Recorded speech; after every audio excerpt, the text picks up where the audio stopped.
gateway to the future of innovation and technology. Dive into the exciting world of software where cutting-edge tech meets creativity. Explore no-code solutions that empower businesses to thrive without traditional barriers. Hear inspiring stories from tech pioneers and industry leaders who are changing the game. Join us on Tech Bites and transform the way you think about technology and business. Hello, everyone. Welcome back to the show. My name is Dan Hafner. Thank you so much for coming back and listening to today's episode. Very interesting and phenomenal guest. I'm really excited. His name's AJ. He is another software founder, another person who's been through a lot of growth and very interesting things. It's a very cool product we're going to talk about today. But before I bring him on, I just wanted to, again, let you guys know about the upcoming no-code series that I'm putting together. It's going to be a 10-episode series starting from zero. What is no-code? How does it work? How does it apply to your business? How does it apply to your startup, whatever the case might be? And how can you leverage this in addition with AI to take advantage of this brand new gold rush that's happening? So be sure to keep an eye out for that. Again, like I mentioned, it's coming somewhere around episode 400. We're in the 390s now, so it's coming very soon. Still working on putting that together, but be sure to subscribe to the show, like the show, whatever the case is, so you're notified when those start dropping. So with that promotion out of the way, we're going to talk about the Daylite app. We're going to bring in AJ. How you doing, AJ? Welcome to the show. Well, thank you for having me on. Looking forward to this. Absolutely. So AJ is the CEO of Market Circle. They're the makers of this Daylite app. He's bootstrapped this entire thing, developer turned business owner, a perfect fit for this show. So I'll stop trying to edify you. Tell us a little bit about your background, 30 seconds to a minute. How did you get into what you do?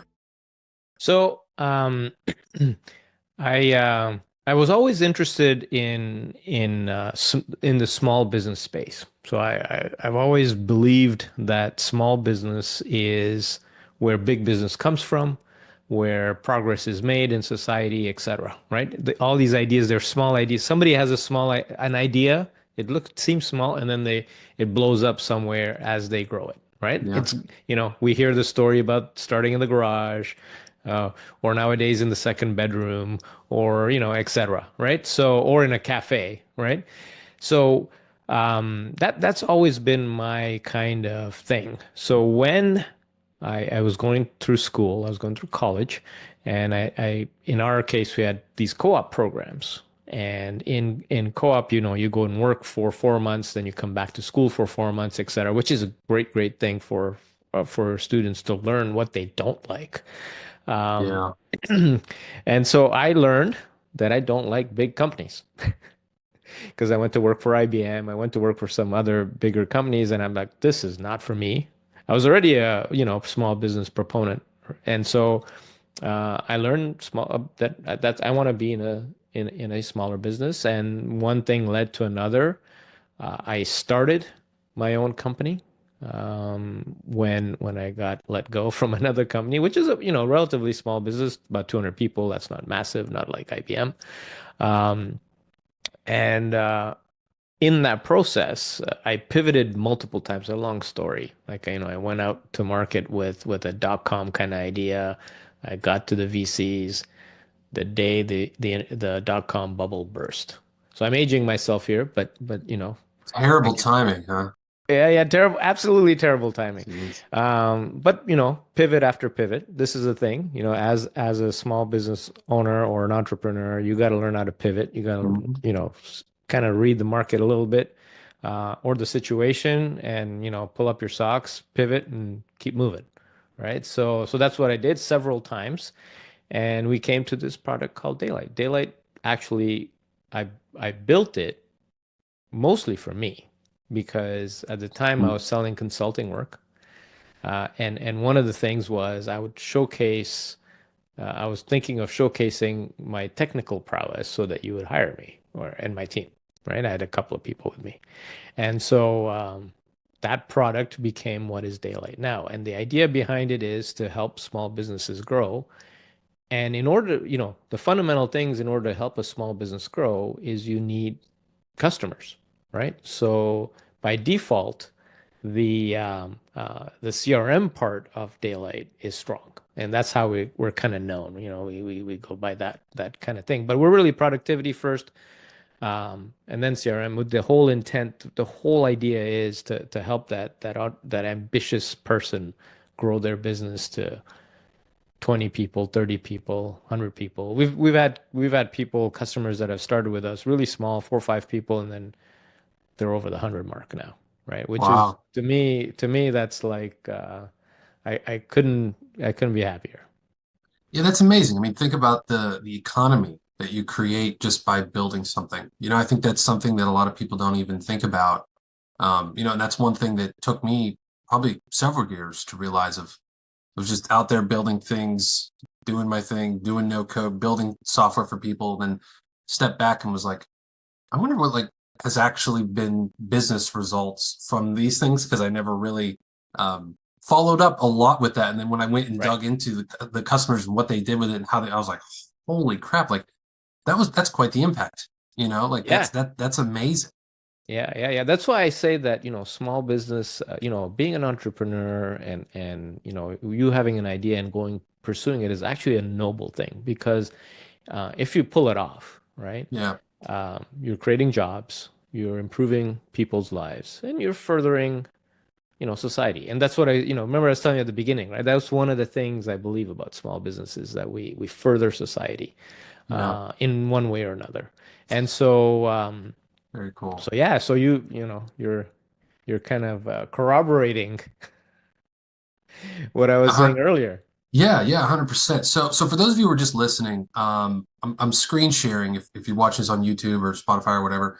We're showing the Daylight app. It's really, really neat. And this is kind of what I wanted to talk with you about. Like it almost looks like you have bits of Trello in here. It looks like you have bits of like HubSpot in Salesforce, but it's all custom. Like you have calendars, projects, opportunities. It really looks like so. So So let me this let is me give you the gist of it. The okay. gist of it Okay, is that in order to grow a business, there's one thing. First of all, you have to get business, right? You got to get customers. You got to, that's the lifeblood. Yes. right? So that's the top of the part. Then once you get those customers, you got to deliver on what you promised, right? And if you do, you hopefully get repeat business or referrals or something, Yep. right? So really the purpose of a business is you go out, you get a customer somehow, some way, and then you deliver on those promises. So Daylight's built around that concept. So the very first part you're talking about, the Trello part, that piece there, we call them pipelines in the app. There's the sales pipeline part of things. So you have a sales, but you have a funnel, basically a funnel, right? And you got to manage this thing. You got to follow up. Sometimes these sales cycle take months to kind of close, right? And how do you remember where you were at last? That type of thing. So that's what the Yeah. opportunity side of things encapsulates. And then you close the deal, and now you got to deliver, right? You got to do the work. And sometimes it's you, sometimes it's somebody else that's working with you, etc. So that's where the other pipeline comes in, which is the project pipeline, right? So that's what helps you deliver. Now, underpinning all of this is all the little things, the calendar, the tasks, the actual contacts, the organizations, companies, etc., right? Notes, emails. So that underpins these two basic huge concepts, which is get the customer, get the new business, and on the other side, deliver on what you promise or what you promised, right? And another fundamental thing about small business that you'll see, and I've it's kind of like a truth. Like when I'm dealing with a small business person, typically, um, it's a trustworthy person because they're trying to make their business work. So if they say something, they typically deliver it. So that's what I mean by deliver on promises, right? It kind of Yeah. ties into the fact that that's typically what happens, right? They can't afford to lose the customers, so they'll work their asses off. Yeah, 100%. Yeah, I know exactly what you mean. So this is interesting because I think, I've worked with a lot of people like this in the past, and I see a lot of people that, we're all experts in what we do. we're all an expert in something, or we become an expert in something. Hmm. Hmm. And that really makes you a consultant. Like you're really a person that can consult, that can provide sound advice. You can maybe be an actual paid consultant. Maybe you're a hobbyist consultant. I don't know. But Right. my question is, how can you transition that, or at least how did you transition that from being like a consulting company to a Hmm. product-based company? There's a interesting transition. I remember one time when Yes. I had a mentor of mine, he was talking about how they had done all this coaching and all these things and all this stuff, and they were just kind of trying to fit stuff together. And then I Hmm. remember one day he was like, I'll never forget the day I realized that we are a software company. We're a software company. And he was able to Right. take all the pieces of everything he did and put it into one software. And then it was just clear as day, just worked, and it scaled his business to just like unimaginable heights that would never have Okay. been possible the way he was going, right? Right. Right. So what's that process like? So, um, let's talk a little bit about time and multiplying time. So when you're consulting, which is, by the way, for some people, that's the right thing. That's what they love to do, and etc. Right? Um, but you are trading time for dollars, Yep. right? And you have that's a limited resource. Like another, principle in daylight is that time is an unrenewable resource, and you only have, you can't I can't multiply my own time per se, right? In terms of myself. And so when you think about it that way, um, you think, okay, well, how could I multiply my time? So that's when other people come into the play, right? So you have other people that you work with either as a contract subcontractor or an employee, etc., right? And you're now starting the process of multiplying your time. And then what's the next step beyond selling other people's time, right? It's being able to sell something that doesn't require any of your time, or a very little bit of your time, right? And so the idea that I need to multiply my time is what led me to, okay, well, this consulting business is fine. It keeps the lights on, right? Keeps a roof over my head, and I'm master of my own domain, so to speak, in that I can decide who I work with, who I don't work with, etc. Um, the next step is, I have to be able to provide something, a product of some kind. It could be, courses that I'm an expert in. It could be a product, etc. And that's where, we transit. So in the consulting business, when we were consulting, um, that was, remember I was telling you about pivoting, right? I had to pivot multiple Mm-hmm. times. So in that thing is you kind of look ahead a little bit and you say, okay, well, this is where I want to go. And you start laying the breadcrumbs down so that you can actually get there, right? And so that's how I succeeded in these various pivots, and continue to stay relevant in the tech space because it's a brutal space. Um, it's just like taking a little bit of time, looking ahead, and then starting to lay the breadcrumbs down. Like when you're consulting, your days can be long. Um, and then when you add people, you get yourself a little bit of that time back. And in that little bit of time, you start thinking ahead, right? You start thinking, okay, I need to get over Yeah. there. What are the steps to get there? Yeah. Did you have a co-founder, or you developed everything yourself? So I started the company myself. However, my the first person that I quote unquote hired, I consider him my co-founder. His name is Mike. He's our COO. So we kind of worked together. Um, we've been to, he's our current CEO. He started with me way back then. We went through all the pivots together, etc. And he used to be our VP of software. Okay. So now he runs that side of the business because I'm not great at running the business. I'm more of the, Yeah. on the product side and talking to people, etc. Yeah, I mean, I always tell people you have visionaries, you have implementers. Yeah. There's it's one thing I've learned in my experience, even being partners in other businesses, is there's people who are very good at seeing the vision, uh, dreaming the vision, can see it as clear as day, but Right. can't build anything to save their life. And then Yeah. there's people who, um, can just build all day, implement things, operate things, but when you say, hey, there's this is what we're trying to build. If they don't have a blueprint, if they don't have a step-by-step process, they don't have these things. You know this as a developer. Yeah. It's like it causes real anxiety and real stress, right? So Right. I Right. think I Right. think some of I think one, recognizing which of those you are. Are you a visionary or are you an implementer? You can be a little bit of both. Like it's not like you're Yeah. one or the other, Yeah. but It's great.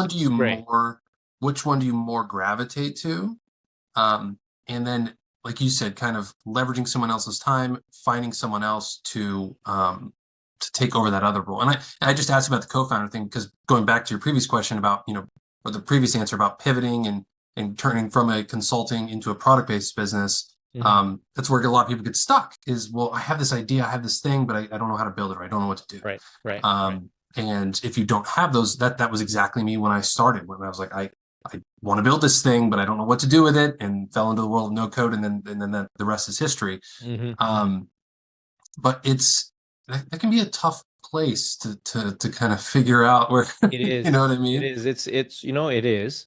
Um, the nice thing is that there's a lot more resources now to help you um, make this transition when if you do Yeah. have that um, uh, that idea, right? Or you're inspired to do something like that. It's the road is not necessarily clear, 100%, right? Um, However, if you're if you have that drive or that willingness to go there and you're willing to just learn. So there's a saying that I don't know where this came from or where I learned this from. It's like you are where you are because you know what you know. Have you heard this statement? Oh, that's interesting. I mean, that I feel like I've heard variations of it. It makes total sense. So to me, this is one of the guiding principles that, whenever I get stuck, it's like I am where I am because I know what I know. So what do I have to learn, right? And then I go and seek out that information. And sometimes it's talking to somebody that, I ask for advice. And other times it's like I gotta dive into the books because I don't know anybody that can help me in that specific thing. And so, uh, going back to the thing of, that getting stuck there or whatever is seek out that advice. And now with social media and YouTube and all this kind of stuff and podcasts, it's easier to find that advice and easier to identify the people that could help you with that because for example, you see if you get a guest on a podcast, you can look them up on LinkedIn or whatever, and maybe they have a book, maybe they have a seminar that can help you with that transition. Yeah. And I was talking with someone the other day and they mentioned exactly the same thing, just in a different way around like the, the information you need to build whatever you want exists today. Hmm. Hmm. There's very few original things anymore, or like not original. There's very few things that just aren't known, especially with the advent of AI. You can you can ask ChatGPT it or whatever, and it'll come up with Right, something. right, right. So it's not a lack of knowledge that is out there. It's a lack of knowledge that you actually have and can implement and do. You know, Right. and speaking of that, that kind of takes me over to my next question that you actually have here on Podmatch. By the way, if you guys are podcasters and you haven't checked out Podmatch, shameless plug for Podmatch as well. That's how AJ and I met. That's how I meet a lot of the guests on here. You can go to joinpodmatch.com/Dan Hafner and get signed up. That is an affiliate link, by the way. Um, I love Podmatch. I love Alex, the guy who founded it. Great platform. Anyway, I'm digressing here. um, the entrepreneurial's disease, you call it. It was a very interesting way you phrase this of doing all these things yourself, being disorganized, being all over the place. Right. did you experience that? Why, Oh, how did I you get that experience that all the turn? time. Okay, okay. I, I like how you call it. I mean, it's not good that you call it a disease, but it did makes I call it a sense disease? when you term it that when you frame it that way, it makes sense because what is a disease? A disease is something that's ongoing. It's a chronic thing, and I feel like a lot of people in that stage of business or in where they are, it is a chronic thing of I have to do this, I have to do all this, Oh, I've yeah, been, yeah, yeah, yeah. you So, know, this is okay. Now think about this. I have thousands of customers, right? And I've been lucky enough to interact with a bunch of them, and I see this pattern of I got to do everything, right? Um, and that is s- a potential combination of a few things. One is um, you're not willing to let go, which is your own issue. Another is you don't have the right people, right? So if you're not willing to let go because certain people are control freaks, right? And you're not going to be able to multiply your time unless you get over that hump. And that hump is your own, right? It's not somebody's not imposing this on you, right? It's your own. So you gotta have to work through that. You got to learn to trust a little bit. You got, trust but verify. So but then if you have the wrong person, that's just going to exacerbate the problem because they're not going to be able to execute what you need them to execute and the quality that you need them to execute. So you'll be right. even more let me do it, and then you're carrying this person. Um, so if you've made that leap to have somebody help you, and that you know, and that person is not the right person, then it's again, get rid of them and find somebody else. Because if they're the wrong person, you're carrying them, it's costing you, and you're still doing all the work, right? So I've seen people do this, and then they get like this, their profit margin is reduced, they're overworked, and the other person is just tagging along, right? So, so if you recognize that if you're in that pattern, then I urge you to bite the bullet and find somebody else and let this person go. It may cost you a little bit of severance or whatever. That's fine. In the long run, uh it'll be good. Yeah, I think that's very good advice. I mean, I think that is something we all I mean, I've struggled with that for years, and I still to this day it's tough because you have to it's tough to know when to do that, when to pull the trigger, Yes. when to managing people is a whole nother topic. We don't even have time to talk about all that. But it's an adventure, especially this like because you're a fully remote company, right? Yes. We Yeah. are now. I didn't start that way, but we are now. Yeah. Oh, okay, okay. So does that present even more challenges for managing people and growing things? It's different. It's definitely Yeah. different. So when we were on-prem and we had an office and everything, the kinds of people that you attract the is different than the ones that you attract when you're a remote company. So I'll give you a couple segments.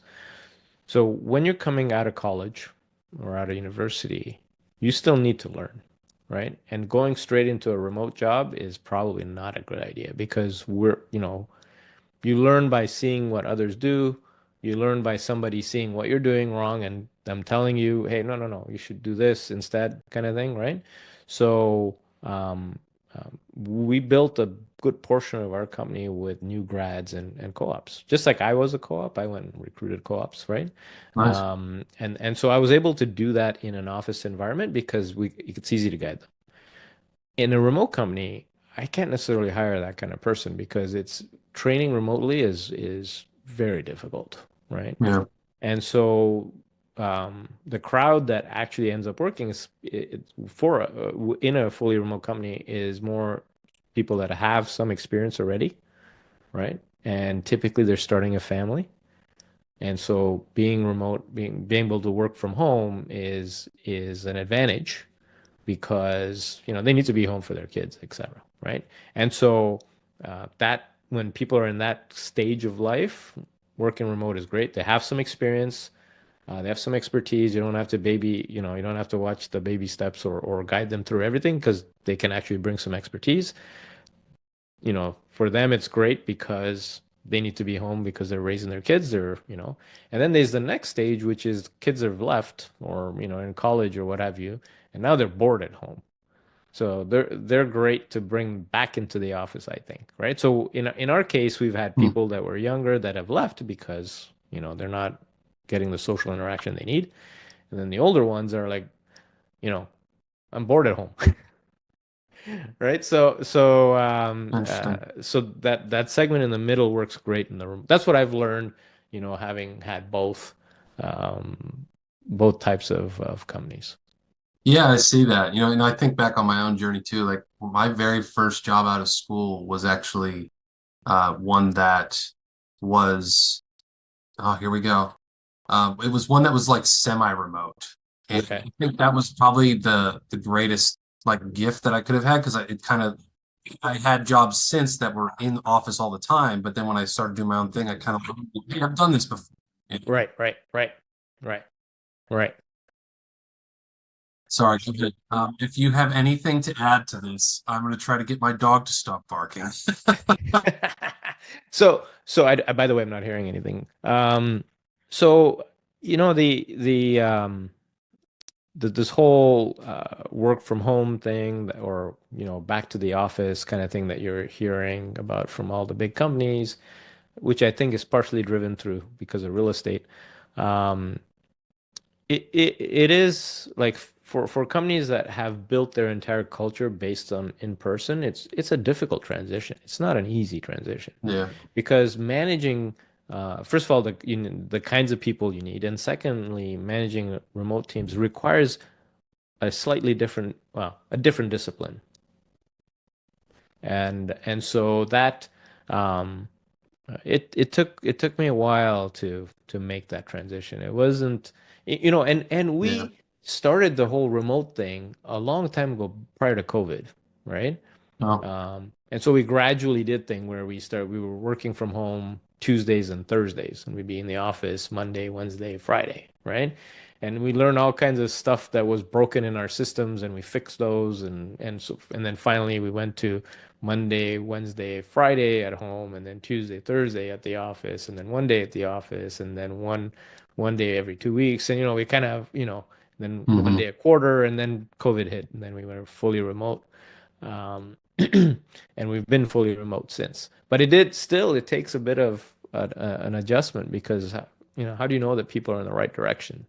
Yeah, yeah. And then the other nice thing, or the other thing about working from home is just what I was experiencing now when like what did I say? Like they'll sit there and lay there, be quiet all day, Yeah. and then we're on a podcast and you hear and it's like, oh my God, dude, come on, man. Like really? So hey, that's part of the game. But anyway, interesting. And then one other thing I wanted to ask you, as you grow, like you mentioned this on your profile, and and this is something that I think I've struggled with personally, but also I think a lot of other people do, Hmm. is when you're growing a business, when you're pushing, when you're grinding, when you're kind of in that place of not even just starting but growing. I mean, it's like a stage that almost never ends, kind of. Right. But how do you maintain two things? How do you maintain your physical health and Right. then also your mental health? That positive mindset. How do you like what strategies do you have for how you maintain those things? Okay. For the mental health one, my main trick. I have a few tricks, but my main one is journaling. Huh? So I read in this, I've heard of journaling, for many, many years. And then as I learned, as I kept hearing it, I would, when I would get overwhelmed, I would always write stuff down. Like I just have to get it from my brain onto paper. Then once that happens, it's great. But I would only do that when I would get overwhelmed, right? Um, so instead now I journal every day, right? Maybe not every day. Some days I miss whatever. Again, another thing about staying, in a positive mental state is forgive yourself. Like, you'll make mistakes. Mm, You may not, you say, okay, I'm going to journal every day. And then whatever happens, you don't journal on Thursday or Friday. Fine, forgive yourself and move on. Don't beat yourself up because that's, it's fine. Don't worry about Yeah. it, right? Just keep going. So for me, it's journaling, and then I learned this trick from a book called "The Road Less Stupid" by Keith Cunningham, and in there he says, ask yourself, like in the journal, ask yourself the questions of the problems that you're facing, right? Like how. So I'm facing this problem. How would I go about solving this, right? Ask yourself in the journal as you're writing. The answer may not come right away, but maybe tomorrow it'll come, right? Or, while in the shower, because you've asked yourself this question, and your subconscious will kind of process things based on what you've heard in the past and all this kind of stuff. And I don't know how it happens, but anyways, it does happen. And Wasn't that so, something like Thomas Edison talked about? Like he would, or somebody was like that. They would go to sleep and then they'd wake up and it would be yeah, like that eureka moment or something. Yeah. No, yeah, yeah, I've yeah. seen No, that happen. that's happened to me so many times, Yeah. so many times. The other one is in the shower, and then by the time I come out of the shower, I forget. But it does happen. And so the thing is that for me, for that mental state, maintaining that mental state, and it's like I ask myself the question, and sometimes I start writing whatever comes out, and it may not make sense. That's okay, but the benefit of that is that you have some options. And when you have some options, you're in a much more positive state than if you don't have options. Yeah. If you're stuck, right? You're hitting the wall and you feel you have no options, that's an easy downward spiral, right? But if you have like, there's like 4 or 5 things I could try or I could go about, um, then you're like, well, there are options. I can go and figure one of these out, right? So Hmm. for me, that keeps my mental state good, right? And forgiving myself for mistakes I make, because I make lots of mistakes. I still make them. I've made many, right? And that's fine. It's just part of for the course. I find that some people, again, talking to customers, they don't, they're very hard on themselves, and I'm like, it's okay, you're Yeah. I'm taking like an that too. endeavor that's not easy, Yeah. and you gotta be, you gotta be your own best friend. It's great to hear. Yeah, yeah. So those are that's one way for you to, and then the other one is movies. Another hack, right? There are certain movies that you watch and you come out of those movies with more energy. Yeah. That's Right. true. And so for me, it was Braveheart and Hunt for Red October. And so Interstellar is another one. And Oh, I so love Interstellar. That just came out on Netflix. I love that. that's a great movie, isn't it? Great. And so what would happen is when I'd get like kind of a little bit down, right? I'd watch one of those movies. Hmm. And Changes your state. that's right, right? And Yeah. so you come out of it, you're re-energized, or not, you feel a little bit better than when you got in. There are other movies that do the opposite for me, so those you toss out. Yeah. But Hallmark movies, those ones along the Christmas Hallmark movies, those will right, always right. change. So whatever kind of movie it is, I had those three, so I've watched those three many times. Okay. Um, and so that's that's a little hacks you pick up about maintaining your mental state, really, because you have to, as an entrepreneur, you kind of, that's your one of your first prime directives, because if you were in a bad state, your business will be in a bad state Yeah. or won't be able to react, and then your personal life will be in a bad state, right? Yeah. So Yeah. you 100%. prime directive, keep your mental state. And for me, journaling, the movies, etc., are the tricks that I use. Yeah. Win the battle within, and then the external battle Yeah. is Or easier. you have somebody in your corner that's like, encouraging you and pushing you on, which could be somebody in your family Yeah. or something. You mentioned thinking about things in the shower. Just a funny side note. I had a lot of that happen to me too. I still do. I have just like in the shower. I don't know if it's the flow of water, the sound of water, like I what don't know that is. what I it is. think a lot of people do that. So I was like, you know what?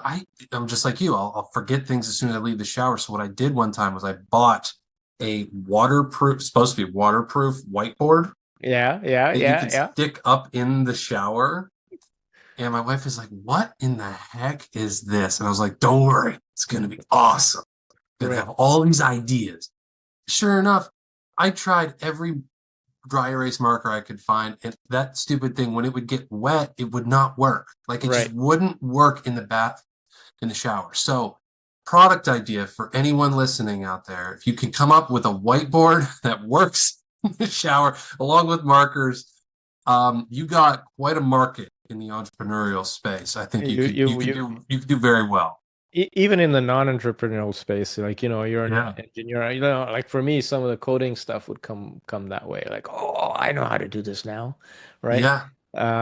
So there is another little hack, and that hack is, if you have an Apple Watch, you kind of just go into the waterproof, not waterproof mode, but you just turn it off from the waterproof mode and record a voice note, and then back into waterproof mode. Yes. Yeah, there you go. It's a little inconvenient, but it's better than forgetting something. Yeah, the tools are there. Like, the knowledge is there. It's the implementation. It's the protecting your mindset. It's the doing the unsexy things consistently. So very interesting. And keeping a rhythm, right? Like some kind of routine. So there's this book called The Miracle Minute, Miracle Morning, or something. I forget the name of the book. And there's like I've been doing the journaling as part of the morning now. I used to kind of do it randomly, but now I try and do that routine, and it's quite helpful. Yeah, that's great. Awesome. Well, I think we're going to wrap it up. This has been very, very insightful, very interesting. Thank you so much for joining. You're welcome. I was happy to be on. Yeah, absolutely. And we can check it out. It looks like it's called Daylite app. It's daylite.app. Right. Yeah. And it's very affordable. It's like, I don't think I showed the pricing page on here, but I mean, you have definitely very affordable price points for it. You can check that out on the page, but you got free trials, the whole 9 yards. It's a very, very interesting application. Congrats on building it. Thank you. Super excited for the success of it. Can't wait to see where it grows into. We have some good stuff coming. We have some good stuff. Awesome. Very cool. Very cool. Well, thank you so much, AJ. Really appreciate it. Thank you for having me on. Yeah, it was great meeting you. Great having you on. And yeah, guys, go check out the Daylite app. We'll put the link in the show notes for you. And thank you so much for being on. All right. Thank you. All right. Well, that was AJ from the founder of the Daylite app, CEO of Market Circle. So really appreciated having him on. And just as another quick plug for you guys, don't forget the No Code Advantage series is coming out soon. Make sure you subscribe to the show, like the show. Please leave a review or rating. That always helps us grow. And be on the lookout for the No Code Advantage series coming your way soon. All right, guys, that is all for this episode. See you next time. Thanks for tuning in to Tech Bites, your go-to show for software business and technology. Don't forget to hit that subscribe button to stay updated with our latest episodes, insights, and stories. Hungry for more? Dive deeper into the world of no-code by visiting dappernacode.com. Your journey to building amazing software without coding skills starts there. Connect with like-minded creators and unlock a world of resources tailored just for you. Subscribe now. Explore Dapper No Code and let's innovate together.